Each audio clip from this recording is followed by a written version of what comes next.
ನಮಸ್ತೆ ಸ್ನೇಹಿತರೆ, welcome back to ಸಮೃದ್ಧಿ ಜೀವನ ಚಾನಲ್. ಇವತ್ತಿನ ದಿನ ಅತ್ಯುತ್ತಮವಾದ ಮಾಹಿತಿ, ಸರಳ ಮಾಹಿತಿ, ಅಂದರೆ ಸರಳವಾಗಿ ನೀವೇ ಮನೆಯಲ್ಲೇ ಮಾಡಿಕೊಳ್ಳಬಹುದಾದಂತಹ ಹಾಗೂ ಮನೆಯಲ್ಲಿ ಸಿಗುವಂತಹ ಪದಾರ್ಥಗಳಿಂದ ನಿಮ್ಮ ಯಾವುದೇ ರೀತಿಯಾದಂತಹ ಕಷ್ಟಗಳನ್ನು ನಿವಾರಿಸಿಕೊಳ್ಳುವಂತಹ ಅತ್ಯುತ್ತಮವಾದ ಮಾಹಿತಿಯೊಂದಿಗೆ ಬಂದಿದ್ದೇವೆ ಸ್ನೇಹಿತರೆ. ಹೌದು ಸ್ನೇಹಿತರೆ, ನಮ್ಮ ಸನಾತನ ಕಾಲದಿಂದಲೂ ಹಲವಾರು ಪದ್ಧತಿ ಕ್ರಮಗಳನ್ನು ನಮ್ಮ ಸಮಸ್ಯೆಗಳಿಗೆ ಪರಿಹಾರವಾಗಿ ಬಳಸುತ್ತೇವೆ. ಅದರಲ್ಲೂ ಮನೆಯಲ್ಲಿರುವ ವಸ್ತುಗಳು ಕೂಡ, ಅಂದರೆ ಅಡುಗೆಗೆ ಬಳಸುವಂತಹ ಪದಾರ್ಥಗಳನ್ನು ನಮ್ಮ ನಿತ್ಯ ಜೀವನದಲ್ಲಿ ಬರುವಂತಹ ಸಮಸ್ಯೆಗಳಿಗೆ, ಅಂದರೆ ಆರೋಗ್ಯದ ವಿಚಾರದಲ್ಲಾಗಿರಬಹುದು ಅಥವಾ ಆರ್ಥಿಕವಾಗಿ ಮಾನಸಿಕ ವಿಚಾರಕ್ಕೆ ಸಂಬಂಧಿಸಿದಂತೆ ಪರಿಹಾರವಾಗಿ ಬಳಸುತ್ತೇವೆ. ಹೌದು, ಜ್ಯೋತಿಷ್ಯ ಶಾಸ್ತ್ರದ ಪ್ರಕಾರ ಹಲವಾರು ಅಡುಗೆ ಪದಾರ್ಥಗಳನ್ನು ನಾವು ನಮ್ಮ ಜೀವನದಲ್ಲಿರ್ತಕ್ಕಂಥ ಕಷ್ಟಗಳಿಂದ ಹೊರಬರಲು ಸರಳವಾಗಿ ಬಳಸಬಹುದು ಸ್ನೇಹಿತರೆ. ಹೌದು, ಅದರಲ್ಲೂ ಕೆಲವು ಅಡುಗೆ ಪದಾರ್ಥಗಳು, ಅಂದರೆ ಅರಿಶಿಣವಾಗಿರಬಹುದು, ಉಪ್ಪು, ಸೋಂಪು ಅಥವಾ ಇನ್ನಿತರೆ ಮಸಾಲೆ ಪದಾರ್ಥಗಳು ಕೆಲವೊಂದು ನಿರ್ದಿಷ್ಟ ಗ್ರಹಗಳಿಗೆ ಸಂಬಂಧಪಟ್ಟಿರುತ್ತದೆ ಸ್ನೇಹಿತರೆ. ಹೀಗಿರುವಾಗ ನಮಗೆ ಕಾಡುತ್ತಿರುವ ಯಾವುದೇ ರೀತಿಯಾದಂತಹ ಕಷ್ಟಗಳಿಗೆ ಕೆಲವೊಂದು ಗ್ರಹ ದೋಷಗಳು ಕಾರಣವಾಗಿರುತ್ತದೆ. ಹಾಗಾಗಿ ನಾವು ಈ ಒಂದು ಕಷ್ಟಗಳಿಂದ ಹಾಗೂ ಈ ಒಂದು ತೊಂದರೆಗಳಿಂದ ಅಥವಾ ನೀವು ಯಾವುದೇ ರೀತಿಯಾದಂತಹ ಗ್ರಹ ದೋಷದಿಂದ ಪಾರಾಗಲು ಸರಳವಾಗಿ ನಾವು ಹೇಳುವಂತಹ ಈ ಒಂದು ವಸ್ತುವನ್ನು ನೀವು ಬಳಸುವುದರಿಂದ ನಿಮ್ಮ ಜೀವನದಲ್ಲಿ ನೆಮ್ಮದಿಯನ್ನು ಕಾಣಬಹುದು ಸ್ನೇಹಿತರೆ. ಹೌದು, ಅದಕ್ಕೂ ಮೊದಲು ಈ ಒಂದು ವಿಡಿಯೋವನ್ನು ಪೂರ್ತಿಯಾಗಿ ನೋಡಿ. ನಿಮ್ಮ ನಿತ್ಯ ಜೀವನದಲ್ಲಿ ಆಹಾರದಲ್ಲಿ ಅಥವಾ ಸ್ನಾನದಲ್ಲಿ ಕೆಲವೊಂದು ನಿರ್ದಿಷ್ಟ ಪದಾರ್ಥಗಳು, ವಸ್ತುಗಳನ್ನು ಬೆರೆಸುವುದರಿಂದ ವ್ಯಕ್ತಿಯ ಅದೃಷ್ಟ ಬದಲಾಗುತ್ತದೆ ಸ್ನೇಹಿತರೆ. ಕಾರಣ ಅಂತಹ ಕೆಲವೊಂದು ಪದಾರ್ಥಗಳು ಕೆಲವೊಂದು ಗ್ರಹಕ್ಕೆ ಸಂಬಂಧಪಟ್ಟಿದ್ದರಿಂದ ನೀವು ಈ ಒಂದು ಪದಾರ್ಥಗಳನ್ನು ನಿರಂತರವಾಗಿ ಬಳಸೋದ್ರಿಂದ ಆ ಗ್ರಹಗಳಿಗೆ ಶಾಂತಿಯನ್ನು ಮಾಡಿದಂತಾಗುತ್ತದೆ. ಕಷ್ಟಗಳು ಸಾಮಾನ್ಯ, ಆದರೆ ಕಷ್ಟಗಳಿಂದ ಪಾರಾಗುವುದು ಬುದ್ಧಿವಂತರ ಲಕ್ಷಣ ಸ್ನೇಹಿತರೆ. ಹಾಗೂ ಕಷ್ಟ ಬಂದಿದೆ ಎಂದು ಚಿಂತಿಸುವುದಕ್ಕಿಂತ ಕೆಲವೊಂದು ಪ್ರಯತ್ನಗಳನ್ನು ಹಾಗೂ ಪರಿಹಾರಗಳನ್ನು ಮಾಡೋದ್ರಿಂದ ನಾವು ಆ ಕಷ್ಟಗಳಿಂದ ಹೊರಬರಲು ಒಂದು ದಾರಿಯು ದೊರೆತಂತಾಗುತ್ತದೆ ಸ್ನೇಹಿತರೆ. ಹೀಗಿರುವಾಗ ನಾವು ಇವತ್ತಿನ ದಿನ ನಿಮ್ಮ ಕಠಿಣ ಸಮಸ್ಯೆಗೆ ಪರಿಹಾರವಾಗಿ ನಿಮ್ಮ ಮನೆಯಲ್ಲಿಯೇ ಇರುವಂತಹ ಜೀರಿಗೆ, ಹೌದು ಸ್ನೇಹಿತರೆ, ಈ ಒಂದು ಜೀರಿಗೆಯನ್ನು ಬಳಸಿ ಯಾವ ರೀತಿ ನೀವು ಆ ಒಂದು ಸಕ್ಸಸ್ ಅನ್ನ ಕಾಣಬಹುದು ಎಂಬುದರ ಬಗ್ಗೆ ಸಂಪೂರ್ಣ ಮಾಹಿತಿಯನ್ನು ತಿಳಿಯೋಣ. ನಿಮಗೆ ಗೊತ್ತಿರಬಹುದು, ಜೀರಿಗೆಯು ಉತ್ತಮ ಆರೋಗ್ಯಕ್ಕಾಗಿ ಬಳಸಲಾಗುತ್ತದೆ. ಇದು ಜೀರ್ಣಶಕ್ತಿಯನ್ನು ಸುಧಾರಿಸುತ್ತದೆ ಸ್ನೇಹಿತರೆ. ಅಷ್ಟೇ ಅಲ್ಲದೆ ಜ್ಯೋತಿಷ್ಯ ಶಾಸ್ತ್ರದ ಪ್ರಕಾರ ಇದು ನಮ್ಮ ಸಾಲ್ಯಗಳನ್ನು ಕರಗುವಂತೆ ಮಾಡುತ್ತದೆ ಎಂಬ ಒಂದು ಮಾತು ಕೂಡ ಇದೆ. ಹೌದು, ಈ ಮಾತು ಕೂಡ ಸತ್ಯ. ಜೀರಿಗೆಯು ರಾಹು ಕೇತುವನ್ನು ಪ್ರತಿಬಿಂಬಿಸುತ್ತದೆ.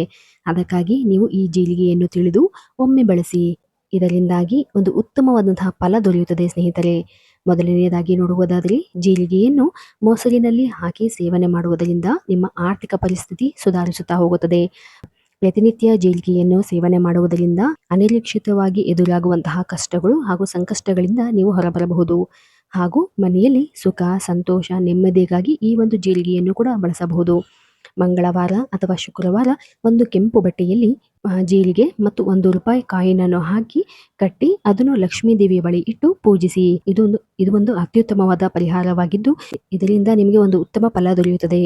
ಹಾಗೂ ಇದನ್ನು ಹಣವಿಡುವ ಜಾಗದಲ್ಲಿ ಇಡುವುದರಿಂದ ನಿಮಗೆ ಯಾವುದೇ ರೀತಿಯಾದಂತಹ ಅನವಶ್ಯಕವಾದಂತಹ ಹಣದ ಖರ್ಚು ಅಥವಾ ಹಣದ ಹರಿವು ಹೆಚ್ಚಾಗಿ ಮನೆಯಲ್ಲಿ ಸದಾ ಹಣದಿಂದ ತುಂಬಿರಬೇಕು ಹಾಗೂ ನಿಮ್ಮ ಕೈಯಲ್ಲಿ ಸದಾ ಹಣವಿರಬೇಕು ಎಂಬುದಾದರೆ ನೀವು ಈ ಒಂದು ಪರಿಹಾರವನ್ನ ಮಾಡಬಹುದು. ಇದನ್ನು ನೀವು ಮಂಗಳವಾರ ಅಥವಾ ಶುಕ್ರವಾರದ ದಿನವೇ ಮಾಡಬೇಕಾಗುತ್ತದೆ. ಹಾಗೂ 15 ದಿನಗಳಿಗೊಮ್ಮೆ ಈ ಒಂದು ಜೀರಿಗೆಯನ್ನು ನೀವು ಬದಲಾಯಿಸಬೇಕಾಗುತ್ತದೆ ಸ್ನೇಹಿತರೆ. ಹಾಗೂ ಯಾವುದೇ ರೀತಿಯಾದಂತಹ ಹೊಸ ಕಾರ್ಯದ ನಿಮಿತ್ತ ಅಥವಾ ಯಾವುದೇ ರೀತಿಯಾದಂತಹ ಮಂಗಳ ಕಾರ್ಯದ ನಿಮಿತ್ತ ನೀವು ಹೊರಗೆ ಹೊರಡುವ ಮುನ್ನ ಅಂದುಕೊಂಡ ಕಾರ್ಯದಲ್ಲಿ ಯಶಸ್ಸು ಸಾಧ್ಯವಾಗಲು ನೀವು ಈ ಒಂದು ಜೀರಿಗೆಯ ಪರಿಹಾರವನ್ನು ಮಾಡಬಹುದು. ಅಂದರೆ ಬಾಯಿಯಲ್ಲಿ ಜೀರಿಗೆಯನ್ನು ಹಾಕಿಕೊಂಡು ತಿನ್ನುವುದರಿಂದ ಯಶಸ್ಸು ಸಾಧ್ಯವಾಗುತ್ತದೆ ಸ್ನೇಹಿತರೆ. ನಂತರ ನೋಡುವುದಾದರೆ, ನಿಮಗೆ ಆರ್ಥಿಕ ಪರಿಸ್ಥಿತಿ ತುಂಬಾ ಕೆಟ್ಟಿದ್ದರೆ ಅಥವಾ ಸಾಲದ ಸಮಸ್ಯೆ ತುಂಬಾ ಕಾಡ್ತಾ ಇದ್ದರೆ, ಹಣಕಾಸಿನ ಸಮಸ್ಯೆ ತುಂಬಾನೇ ಕಾಡ್ತಾ ಇದ್ರೆ, ನೀವು ಈ ಒಂದು ಉಪಾಯವನ್ನು ಅಥವಾ ಈ ಒಂದು ಪರಿಹಾರವನ್ನು ಸರಳವಾಗಿ ಮಾಡಬಹುದು. ಅಂದರೆ ಒಂದು ಬುಧವಾರ, ಅಂದರೆ ಈ ಒಂದು ಪರಿಹಾರವನ್ನು ಬುಧವಾರದ ದಿನ ಮಾಡಬೇಕಾಗುತ್ತದೆ. ರಾತ್ರಿ ಸಮಯದಲ್ಲಿ ಮಲಗುವ ಮುನ್ನ ನಿಮ್ಮ ಇಚ್ಛೆ, ನಿಮ್ಮ ಬೇಡಿಕೆಯನ್ನು ಒಂದು ಪೇಪರಿನಲ್ಲಿ ಬರೆಯಬೇಕು. ಅಂದರೆ ಒಮ್ಮೆಗೆ ಒಂದು ಬೇಡಿಕೆಯನ್ನು ಮಾತ್ರ ಬರೆಯಬೇಕಾಗುತ್ತದೆ. ಸ್ಪಷ್ಟವಾಗಿ ನಿಮ್ಮ ಬೇಡಿಕೆಯನ್ನು ಆ ಒಂದು ಪೇಪರಿನಲ್ಲಿ ಬರೆಯಿರಿ. ನಂತರ ಅದಕ್ಕೆ ಜೀರಿಗೆಯನ್ನು ಹಾಕಿ ಆ ಪೇಪರನ್ನು ಮಡಚಿ ನಿಮ್ಮ ಮಲಗುವ ದಿಂಬಿನ ಕೆಳಗಡೆ ಇಟ್ಟು ಮಲಗಿ. ನಂತರ ಮರುದಿನ ಬೆಳಗ್ಗೆ ಸ್ನಾನ ಕಾರ್ಯಗಳನ್ನು ಮುಗಿಸಿ ನಿಮ್ಮ ಮನೆಯ ಹೊರಗೆ ಅಥವಾ ನಿಮ್ಮ ಮನೆಯ ಟೆರಾಸ್ ಮೇಲೆ ಇದನ್ನು ತೆಗೆದುಕೊಂಡು ಹೋಗಿ 3 ಬಾರಿ ನಿವಾಳಿಸಿ ಅಥವಾ ಸುತ್ತಿ. ಈ ನಂತರ ಈ ಒಂದು ಪೇಪರನ್ನು ಕರ್ಪೂರವನ್ನು ಬಳಸಿಕೊಂಡು ಮಣ್ಣಿನ ಬಟ್ಟಲಿನಲ್ಲಿ ಸುಡಿ. ಈ ಒಂದು ಸಮಯದಲ್ಲಿ ನಿಮ್ಮ ಒಂದು ಇಚ್ಛೆ ಹಾಗೂ ನಿಮ್ಮ ಒಂದು ಗುರಿ ಹಾಗೂ ನಿಮ್ಮ ಇಷ್ಟಗಳನ್ನು ಮತ್ತೊಮ್ಮೆ ನೀವು ಹೇಳಬೇಕಾಗುತ್ತದೆ. ಹಾಗೂ ಈ ಒಂದು ಕೆಲಸವನ್ನು ಮಾಡುವಾಗ ನನ್ನ ಇಚ್ಛೆ ಹಾಗೂ ನನ್ನ ಗುರಿ ಸಂಪೂರ್ಣವಾಗಿ ನೆರವೇರಿದೆ ಎಂಬ ಒಂದು ಭಾವನೆಯಲ್ಲಿ ನೀವಿರಬೇಕಾಗುತ್ತದೆ. ಹಾಗೂ ಈ ಒಂದು ರೆಮಿಡಿಯನ್ನು ಅಥವಾ ಈ ಒಂದು ಪರಿಹಾರವನ್ನು ಮಾಡುವಾಗ ಯಾವುದೇ ರೀತಿಯಾದಂತಹ ಅನುಮಾನವನ್ನು ಪಡದೆ ನಂಬಿಕೆಯಿಂದ ಈ ಒಂದು ಶ್ರದ್ಧಾ ಭಕ್ತಿಯಿಂದ ಈ ಒಂದು ಪರಿಹಾರವನ್ನು ನೀವು ಮಾಡಬೇಕಾಗುತ್ತದೆ. ಅಂದರೆ ಈ ಒಂದು ಪರಿಹಾರವನ್ನು ನೀವು ನಿರಂತರವಾಗಿ 3 ವಾರಗಳ ಕಾಲ ಅಥವಾ 5 ವಾರಗಳ ಕಾಲ ಮಾಡಬೇಕಾಗುತ್ತದೆ. ಅಂದರೆ ಪ್ರತಿ ಬುಧವಾರ 5 ವಾರಗಳ ಕಾಲ ಅಥವಾ 3 ವಾರಗಳ ಕಾಲ ನಿರಂತರವಾಗಿ ಈ ಒಂದು ಪರಿಹಾರವನ್ನು ಪದೇ ಪದೇ ಮಾಡಬೇಕಾಗುತ್ತದೆ.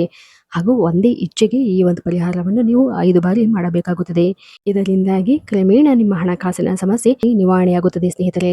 ಹೌದು, ಜೀರಿಗೆಯು ನಮ್ಮ ಆರೋಗ್ಯಕ್ಕೆ ಎಷ್ಟು ಉತ್ತಮವೋ ಅಷ್ಟೇ ಕೂಡ ನಮ್ಮ ಜೀವನದಲ್ಲಿರ್ತಕ್ಕಂತಹ ಕಷ್ಟಗಳಿಂದ ಹೊರಬರಲು ಅತ್ಯುತ್ತಮವಾದಂತಹ ಪರಿಹಾರವಾಗಿರುತ್ತದೆ. ಜೀರಿಗೆಯನ್ನು ನಾವು ಹಲವಾರು ವಿಧದಲ್ಲಿ ನಾವು ಅಡುಗೆಗೆ ಬಳಸಿಕೊಳ್ಳುತ್ತೇವೆ.